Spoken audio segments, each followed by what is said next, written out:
it's back to you now. Thank you, Wilson. Could you give a quick round of introduction of yourself, Wilson? Just a brief background and how you reached it till this point. Yes, sure. So my name is Wilson. I am based here in the UK. So before I've been working in IT for maybe more than 13 years now. I've started as a junior developer, then I've worked as a support analyst, and again into development, tech lead, product owner, dev lead, and then as a Scrum Master as a full-time role. And yeah, so I've started, so I have this background from IT, so it was a natural transition as when I was acting as a tech lead, embracing Scrum, and since then I never looked back, and this is what I've been doing, and this is my passion, let's call it. So that's me. Brilliant. Thank you for that. Girish, would you like to introduce yourself now? Hi, everyone. You know, yeah, a lot of people know me on this group because I had either one-to-ones or had long discussions with them, but I don't see any one of them online other than Janak. But I think my journey in Agile started quite a long time back. I'm also a core developer from a background, a technical background. But I kind of always, been always on site. So for me, I've always been close to the business, so I understand the business priority, and I think that's why my focus, or what rather the way I work, has always been kind of focused on meeting business needs. So kind of what today we have branded as Agile, and fortunately, or whether I always am fond of trying out new tools. So Jira Confluence became my kind of go-to tools because most of the organizations I worked on use that. And I found myself kind of, helping organizations to see that they don't set these tools up the wrong way, and at the same time adopting the best Agile practices. So I now work closely with Wilson in the same organization. We met there itself, and I currently play a role of a release train engineer, which is basically in the SAFe framework. But yeah, my roots are still very much core Scrum Master and helping new Scrum Masters to get into the groove, as they say. Thanks, Rashmi. Thanks, Girish. Wonderful introduction there. Nitendra. Nitendra is joining us from India. So yeah, sorry to keep you awake at this hour. So It's okay. Yeah, thanks. Thanks, Jasmine. And thanks. It was nice introduction of the Wilson and Girish. So I'm a techno consultant where my Agile journey started somewhere around 10 years back when I was a core, you can say the mobilization experts, where I was doing primarily in the transition. While working with the business, I realized that, okay, all the three and all the flow which we work in the business requirement and meeting their priority, there are something loops that we are living in. And at the time, I got the opportunity at Netherlands somewhere that they were exploring the Agile into their way in working. And I thought that, okay, when I related that, okay, what new is coming in terms of the methodology and the practice, I realized that, okay, a lot of things that we can do. Initially I started with the Kaizen, then we move into the XP. Slowly, we started adapting the other frameworks in the Agile. But yeah, it started roughly around 10 years back. And since 10 years, as of now, I'm working as a, you can say, the techno consultant and the Agile consultant, where I'm just helping organization to enable their Agile. So I'm the enabler. I'm helping team to enable into the Agile journey, helping a Scrum Master to get mature into their process.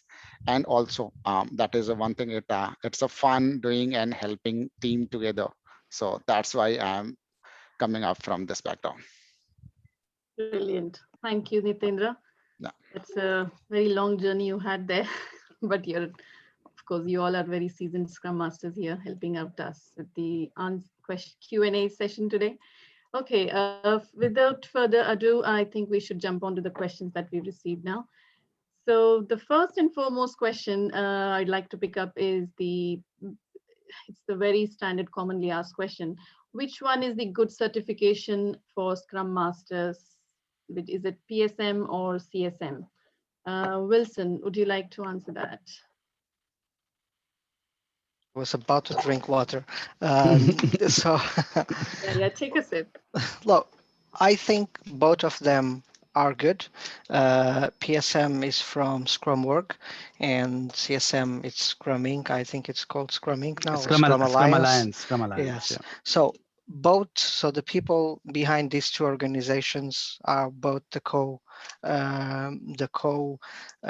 authors of Scrum. So we have Ken at one side, we have Jeff at another side. The main difference between these two is that on Scrum.org and to do the PSM, you don't need to attend a 2-day course. You have that option, but And you you can don't need also, to spend too much money. yes, but you can buy an exam, so you have an attempt that you can do, and you can go through the topics that they present on their website and study the topics and go and do the exam. So I have done my PSM like that. I have even I have also written an article about what was my experience and what were the materials I had covered. I can share that afterwards on the guild chat. But I'm not saying don't do the course. Sometimes there are many experienced people on the course, depending on who is the agile coach or who is the trainer. You might get a lot of value out of it. So I'm not saying don't do the course, just do the exam. I think it's a personal choice, your personal circumstances. If your company can afford and sponsor you, have that. If you're paying from your own pocket, you have to assess all those things. But I don't think PSM is better than CSM or the other way around. That's what I'd say. Sure. So yeah, I think it again depends on if you're doing it through the companies, if your company is sponsoring, I think they would go for CSM mostly. So it's again depends on your choice really, but they both are equally good. Well, Thank you. there's only one thing, actually, sorry, that is important. The CSM expires after a year, so you need to pay for that. Yeah. PSM does not expire, so that's. And does it expire in a year or two? 2 years. Year 2 or two, years. yeah, okay. 2 years. Yes, so I knew that there was an expiration, so thank you. 2 years.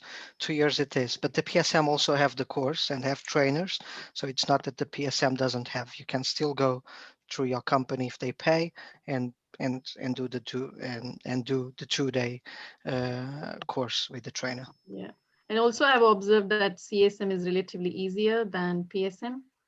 So yeah. So Rasmi, I do not agree on this point that both of the things are equally important, because the questions pattern and things it's all come with based on the learnings which you have throughout your journey. But yes, one thing that you can consider during the CSM, you do not have the limit of clearing your paper, but in the PSM that you are getting the 60 minutes and you have to clear the 80 questions into there. So the time limit you are getting the PSM, that is a really something that you need to read the content, because you have a time box there. Same like that being a Scrum Master, that is the first journey you start, that how to appear the time box. So these are the small things that definitely that keep the differentiator. But in terms of experience, knowledge, and the content wise, we go that way. It looks both similar. Yeah, definitely. Janak, I see that you've raised your hands. Unfortunately, we'll take your questions just after this Q&A and then the. I think Rashmi, Janak wanted to add something more. Okay. Maybe we can just deviate and give Janak a minute. Janak? Yeah, sure. Sorry, if you don't mind. Yeah, I know Janak because we have done our advanced Scrum Master certification in SAFE together, and I know he also brings a lot to the table. So that's why I thought. Yeah. Sorry, I've not been very active on your chat because I've been busy with personal stuff and all those kind of things. But I just wanted to contribute something because I've got like 17, 18 years of experience in development and Scrum. I've been a Scrum Master for more than 10 years now, right? Now, what I would say is that you don't choose what certification is good. You just choose what is the need of the hour. Like, for example, I was a Scrum Master, right? But I realized that I'm just Scrum Master is not good enough because I was working in multiple teams and a lot of interaction with the senior stakeholders and all those kind of things. And I realized that I need something large scale. I stumbled upon SAFe. I did some reading. I did some investigation. I just said to my boss, I need a Scrum Master refresher training. Can you sponsor me? He said, yeah, go for it. Did it. And I think I did a wisest choice of selecting the technology in SAFe, but I did not select the wisest examination or certification. So, I mean, obviously I can keep on talking on and on, but all I want to say is that you need to understand what is the need of the hour, understand what is required, do some study, do some research, because you might want to do Scrum Master, CSM or PSM, but you're more suited to do some SAFe related training for your organization because your organization is slightly bigger, your team structure is slightly bigger. So do those kind of research. Always reach out to people like Wilson, Nitendra, Girish. I'm also here to help out. I'll start getting a bit more active on this particular channel. Okay. Yeah, Thanks, thank you, Janak. Janak. That was quite, I think that will be very helpful for someone who is listening to this and make a right decision there. So moving on to next question. How can I start working as a Scrum Master? I've been 3 years working as an analyst. So probably we can take a scenario where, you know, they have done the Scrum Masters certification, and how do they actually start working as a Scrum Master? Or, you know, Girish, would you like to answer this? I was trying to avoid this question, but it has unfortunately come to me. I think my journey as a Scrum Master, I think, was quite coincidental. Like, I had just finished a contract where I had done a lot of iterative development. It wasn't formally called as Agile or anything, but we kind of adopted the mindset where we increased the transparency. We kept delivering closely, working closely with business, coordinating, negotiating. And I think slowly the organization, my next project was, I was pitched forward as a Scrum Master. Obviously, the certification opens the door, but there's a lot more you have to bring to the table just than the certification to get the role. And I think some of those things help when you have worked long in the team, worked as part, I mean, not necessarily a technical team, but you have worked and you understand the life cycle, you understand the business needs. So I think in that way, I would say, you know, if you want to transition, obviously start shadowing the Scrum Master initially, try and take over in his absence, and then understand how they resolve impediments. And there's a lot of soft skills, such as, you know, making people talk to each other, facilitation. And sometimes, in fact, in my journey as a Scrum Master, I found that I have to learn so many things. And in fact, I keep still learning today. Like, I can today, I mean, as part of this forum, as preparation itself, I learned things like Padlet, I seen things like Slido. I realized these are facilitation tools which help you, and there are so many of them in the market. So as a Scrum Master, we look outward of our team in order to help our team. So I think those are some of the things which we need to build on. Yeah, it's always like you being on your toes and, you know, learn everything and try to implement that along with your team. Yes. I think the point that you mentioned about shadowing a Scrum Master even before you start being a Scrum Master, that's something even I learned in my journey when I started as Scrum Master. Yeah. Okay, so Rashmi, I would like to add few pointers here. Yes, So all the way, it is very nice recommendation that we can shadow some of the Scrum Master before we jump into this role or something. But we might have some fellow in this group, they may not have the opportunity, they can go and the shadow with the some Scrum Master. There might be organization where they are starting a Scrum or the Agile for the first time. The challenge is always there, but the Girish has pointed it very well that, okay, how you just think that which quality you think that can empower your team? Because a Scrum Master is not a rocket science. It is not something that is considered that, okay, no, nobody can do this as Scrum Master. It's a very, because when we read the Scrum book, it's written that, okay, we are the servant leader. So you just need to realize that leader is also important, but the first word comes as a servant. So servant does not mean that, okay, you need to obey everything, but yes, how you facilitate, how you empower, how you can motivate your team. These the quality, soft skill, business communication that we need to establish before we go to start any of the new role. And these all a Scrum Master or kind of role that are the enablers of it. So yeah, so I go ahead with the Girish on this. Absolutely. Wilson, would you like to add something to this? Yeah, well, basically, I want to say something. So there is a pattern that people start doing many certifications, spending a lot of money, believing that that will land their dream job. The reality is that when you go to an interview, they start making you questions about scenarios and what has been your experience. And saying that you have done the certification doesn't cut it, right? It will help you go through the door, but it doesn't help you. So how do you grow into this position? You don't need to start as Scrum Master. You need to demonstrate what kind of skills and what kind of things you have done that are similar. If you're working with the team and maybe you do a daily catch up, maybe regularly you inspect and adapt. You see, okay, how we are working, are we learning things? Are we adapting to things? Are we improving the way we are working? So all these things help and build up. How do you solve conflict between team members? These are the kind of questions that probably will come in an interview. So, just having a lot of certifications doesn't help, because people will be able to see if you have the experience or you are just talking, inventing, or just making it up. Okay, that's it. But Yeah. overall, good advice. Thank you, Wilson. Girish and Nitendra, really great answers there. So suppose you have landed as a Scrum Master now, and it's your first day of Scrum, first day as your role as being a Scrum Master. So how do you start the first sprint is the question. Suresh, Nitendra, would you like yeah. to answer Yes, that? I'll definitely. I was just coming back. So okay, so it's a very interesting question. That okay, so it is my first day as a Scrum Master. How do I start? So first of all, I'll do nothing on the day one. I will first of all try to meet all my team members and to help them understand why they have joined this group. If we are working in a sprint, if our goal and all the requirement which we are expected to deliver this sprint, if it is clear with them or not, there might be possibility where the team starts a sprint without realizing that what is expected to complete.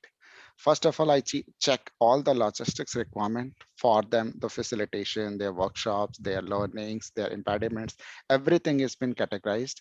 Everything is parked in a lot where they can come back and see that what are the pending items, how we can start, if there is any blocker, that what will be the next core of action, escalation metrics if it is needed. All these are the things that we need to check on the day one. Even before jumping or starting of the sprint, that is also important to analyze that yes, we have started our sprint.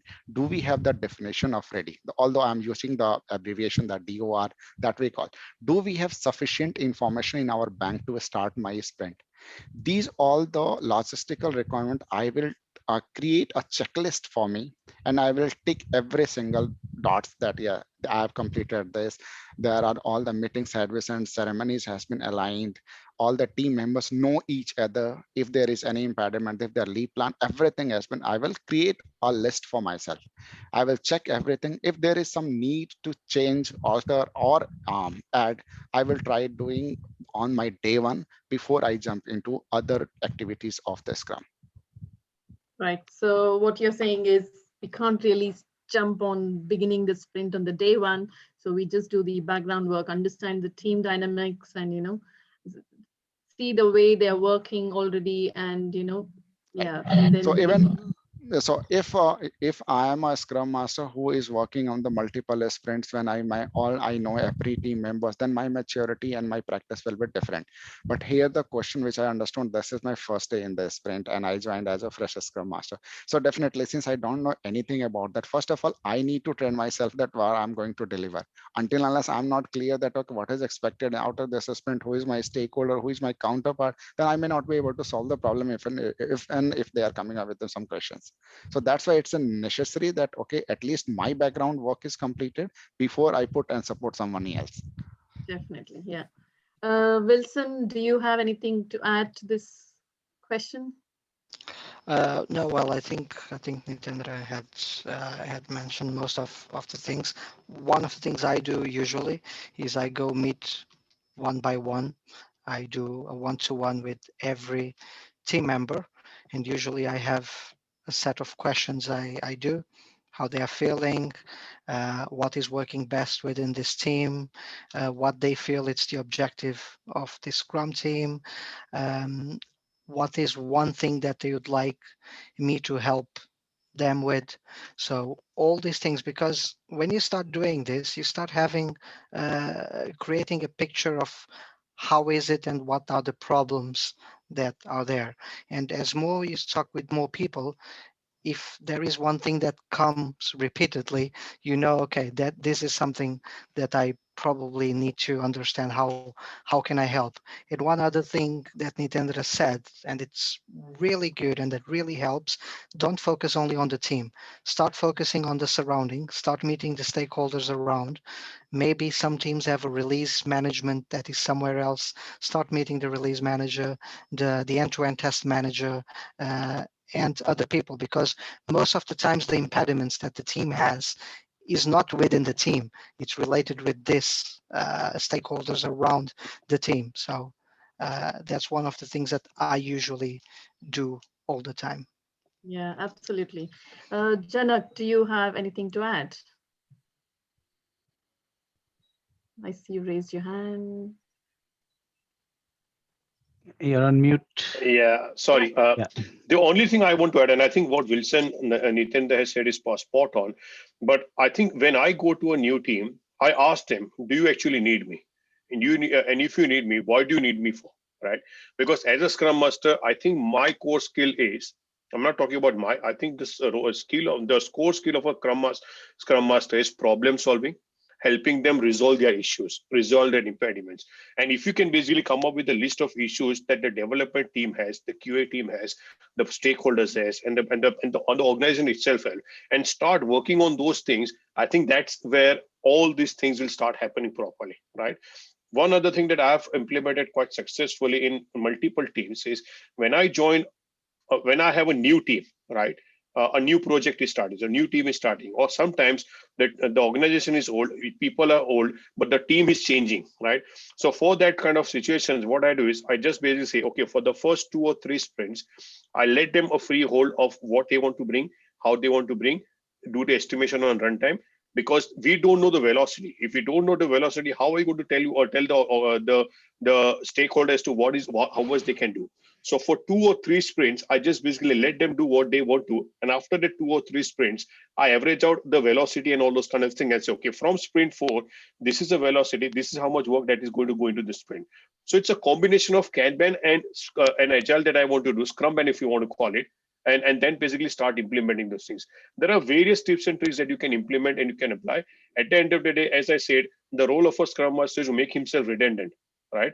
You make yourself redundant, you make the team automate or work in a monotone or not like a automated manner in a kind of nicely oiled machine, and your job is done. You can move on to new challenges.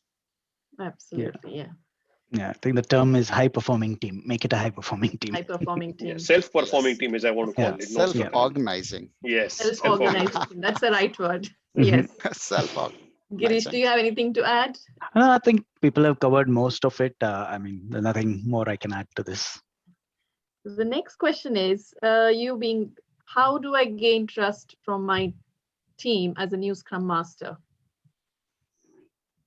So this is very, very, I think, commonly faced challenge as a new Scrum Master to the team.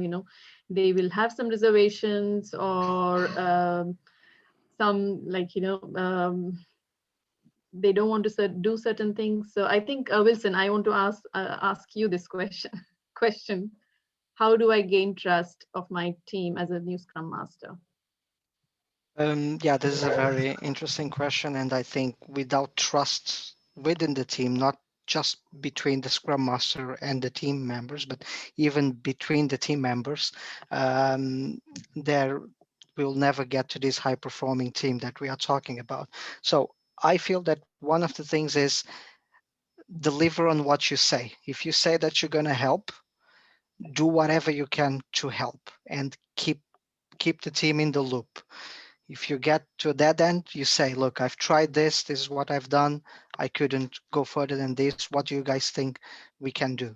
Involve the team. Um, Also lead by example. Okay, you cannot ask people to be vulnerable if you are not vulnerable, if you don't show your own weaknesses. Okay, so this is one of the things I say every time. I don't have all the answers. I will get it wrong many times probably, but I will do whatever I can to help, or will find out the answers that are needed. Because if you don't show this, nobody will go. The Scrum Guide says you now with it's not even servant leadership. It Yeah. says there that Scrum Master is a leader. So leaders don't need authority. They can lead by influence and by example. So people follow you if if you can influence them and you can inspire people. So having open conversations with your team, one-to-one, showing them that you're actually helping them, you are listening to them. One of the things I've seen many Scrum Masters, they want to talk a lot. They don't listen. Okay. And you need to be able to listen. Okay. Um, and when people feel that they are being listened to, they will feel more attracted to what you say and and actually follow what you say. There is no magic dust you sprinkle around and trust will emerge. I think it's leading by example. Yeah, lead by example is one of the traits, must-have traits for a Scrum Master, and also listening skills. I think that's very, very important. Girish, do you want to add something else to? Yeah, I think another thing which I have done, I mean, is helping the team to succeed. You know, you have to give them quick wins early on, and that can be done in many ways. I mean, or even sometimes, I mean, I'll give my own examples rather than kind of give theory. But again, my examples, because of my specialty or my experience with Jira and Confluence, I have kind of used that to my advantage. So again, it's every Scrum Master brings different things to the different table, to their table. So it's not like everyone should be an expert in Jira or Confluence. They could be expert in facilitation. They could be expert in icebreakers. They could be expert in, like yourself, Rashmi, you're an expert in testing. You can help the team in, you know, making sure that they think end to end, because the end goal of every team is delivering value. And you sit with the team, you sit with the stakeholders, help them to understand what is the value they're delivering, uh, get them talking to the business stakeholders. uh, so that helps them to clarify. I mean, in my case, what I did was, I quickly set up the Scrum boards, I set up the Kanban boards, made the work transparent both to the team, to the product owner, to the stakeholders, created dashboards. I mean, in the sense, visual and radiators on the floor where the team's work was, you know, proudly being displayed.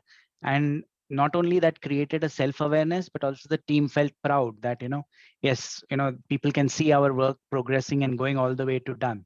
And, you know, small things like that kind of help to build the trust. Yeah, I think advertising yourself within the organization is very, very important to also to keep them team morale up and keep them help them perform better. Yeah, Nitin, do you have anything else to add to this? How do you gain trust? That's okay. So most of the things which Girish and Wilson has added. So few of the things which I would like to call out very clearly, that one of the most important thing that a good listener. So good listener, if a Scrum Master is not good listener, he may not be sympathizing the problem and the challenge the team is facing. And the most of time, what I have experienced that people are coming with the challenges, although it could be your technical, functional, or any kind of challenges. A Scrum Master only focus on results. They don't listen about the what are the challenges, or that challenges keep piling up. So first of all, how you empathize with the challenges which you are getting from the team members, how you solder them, how you are helping them for the quick win, like Iris was talking about that, okay, quick win is most important. We are normally running a sprint of 2 weeks or 3 weeks. And if the challenge is coming and you are just ignoring for the first week, it could be a blocker for you to proceed. Then how you are providing the quick win? These are the small thing, most of the things which Wilson and Grace has already covered. But empathy, your communication style, how you communicate, how you sit together with your team member to help them understand. Just put your shoes into his shoes and understand that, okay, if I'm fitting with their requirement, if I'm fitting with their problem, and then you will realize that, okay, whatever the solution and support you are providing, that will definitely make sense. And that is the reason that they will start trusting you on the day one. Perfect answer there. Thank you, Nitin, for all those pointers. So then moving on to the next question, Girish, I would like to ask you this. Is there a checklist that a new Scrum Master should follow? I think it'll again vary from project to project or the team to team. But a few things, obviously, you need to make sure that you are, the team, first of all, has been set up in the sense you have all the necessary team members who are required to do the work. The tooling, if you are going to use some tool, the team is familiar with it, they know how to use it. The product owners, the stakeholders are all aligned with the way the tool works, and the team is communicating correctly. And like Nintendra mentioned, what is the definition of ready, the ways of working. I mean, I would say there is quite a few things, I mean, that we can keep refining it. And for me also, it has been a continuously evolving journey. Like currently, I'm in my fourth program increment in my current program, and I'm every time learning new things. Like, this is something I need to do in order to make things work better, and it's continuous improvement. So I'm continuously improving the way the team works along with inputs from them. So that's what I would recommend. So there's no definitive checklist as such, but it again depends on your needs of the team, and you can take Yeah. it accordingly. I have shared in the chat. It's well, obviously there is no checklist that will help in every possible situation, but I have used this checklist and I've shared with other Scrum Masters. I've shared on the chat, which it can be a really good starting point because it covers many topics like how is the team doing, how and how are the engineering practices, how is the organization doing, and things like that. So it helps, at least if you're not very experienced, it helps to go and give you an idea what are the things that you could be focusing on, or assess which things from that list you think it requires some help from your side. That would be brilliant. That will be really helpful, Wilson. Thank you very much. Nitendra, anything else you got to add to this? I believe that most of the things has been already covered, because there is no definite answer or definite checklist for which can fits with all.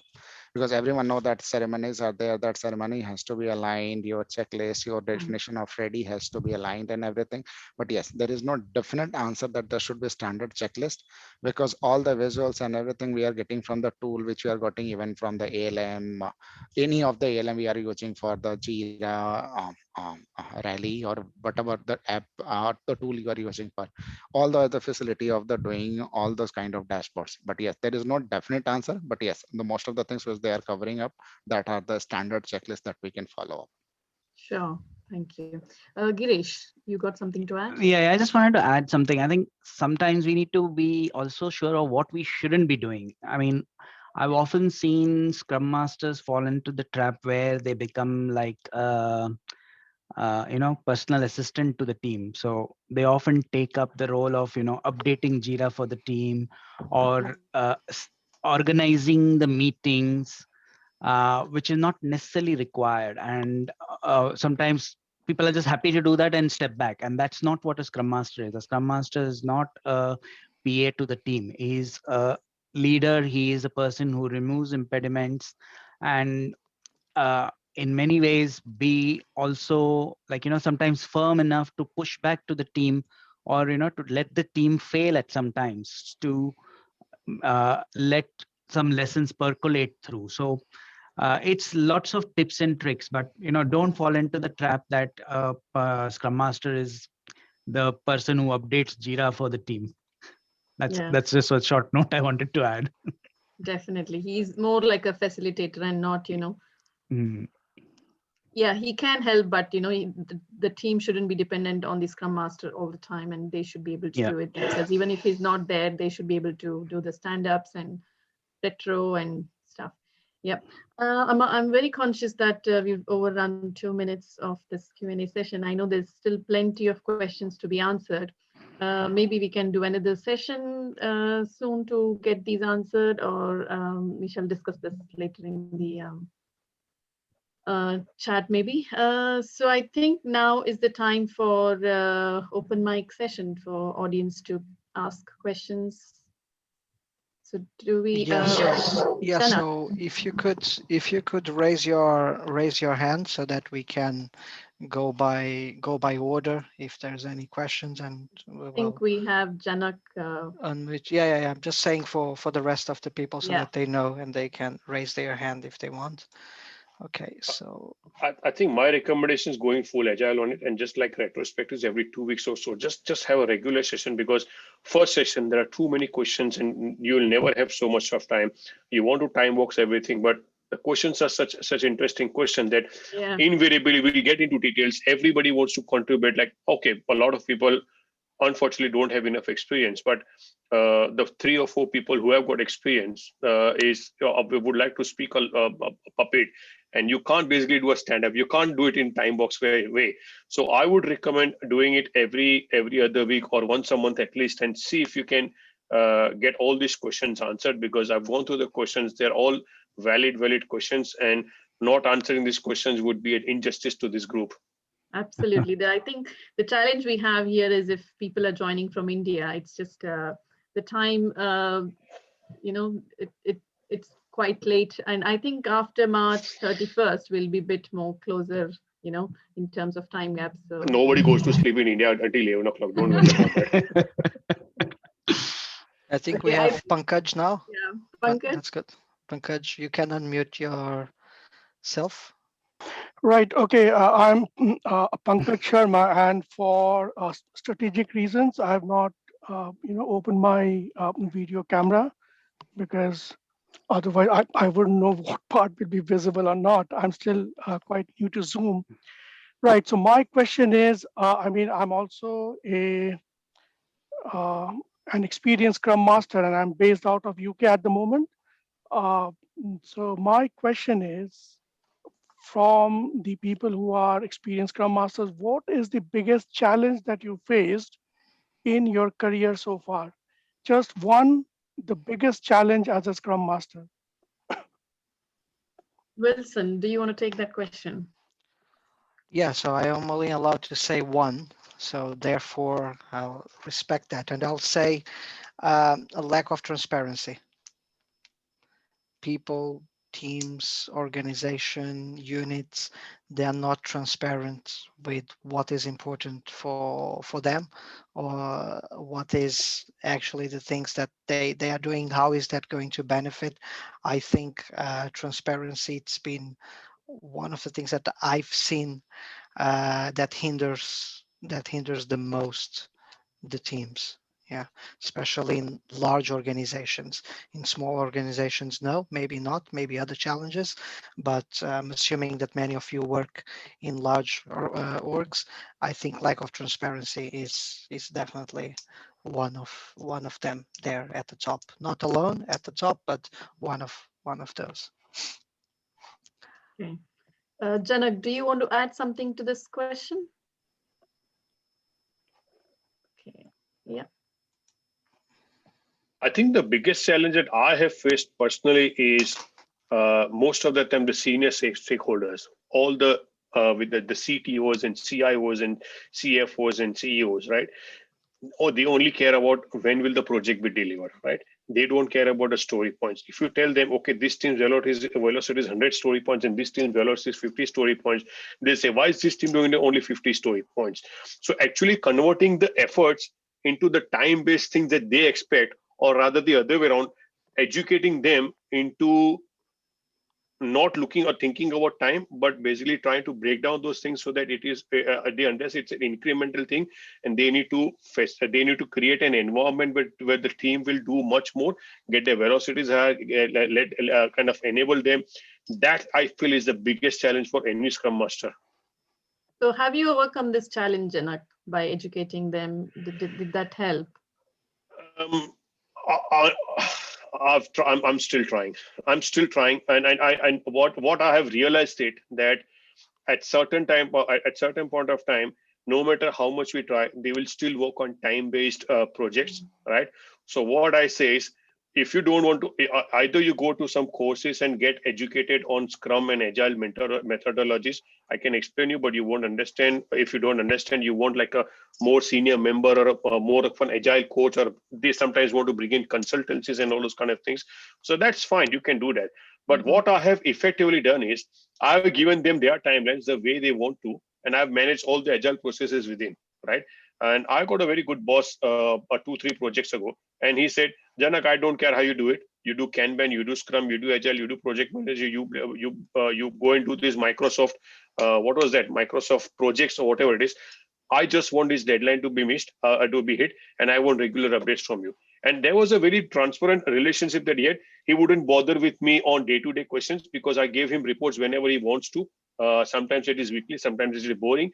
But I did that. I did that bit of hard work. He got what he wanted, and allowed the team the freedom to do what they want to do. So as a Scrum Master, I was actually shielding the team with all those politics and all those kind of unnecessary disturbance and unnecessary distractions they had.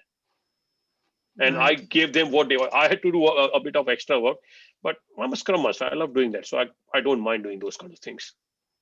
Right. I would like to hear feedback on these kind of things from Girish and Nitendra, because they seem to be smiling and they seem to be acknowledging the fact that this is a problem. No, it is not a problem. So see, so Pankaj was asking the question from the one-liner, one thing which looks funny also and important to realize also. I have came across where the biggest challenge that people do Agile without being Agile. Whenever you start doing Agile without being Agile, you don't expect you are getting the results which you are expecting. So first of all, make yourself believe that yes, Agile is not a rocket science. It's not only a process thing that, okay, once you change your sprint timeline and you are going to be 100% successful. No, you have to being Agile before, because that is a straightforward principle. If you are just doing without realizing why you are doing, the fail is expected. And as I always say that fail fast. So better that as soon you will become Agile, that will be a more success you are coming on your way. So it's a quick thing on lighter side. Right. Okay. Girish, did you face any challenges? Plenty. In fact, every day I get challenges like this, because many times the focus from business is they have different milestones, they have deadlines, they don't care how we deliver. So obviously, like Janak said, I protect my team. I have given them the full freedom, but it's also good once in a while to keep a tab, because especially when you're working with an internal team, there is an element of trust. When you're working with external teams, you have to be careful, you have to do your due diligence, you have to make sure that there are checks in place. So you end up wearing multiple hats. So sometimes, though I mean, my experience as a role as a delivery manager comes into play out here. So as a delivery manager, I know there are certain things I need to be focusing on. So that's where I tap into my experience and make sure that, we are continuously on track, even though uh, we are working in an agile way with features being planned every PI.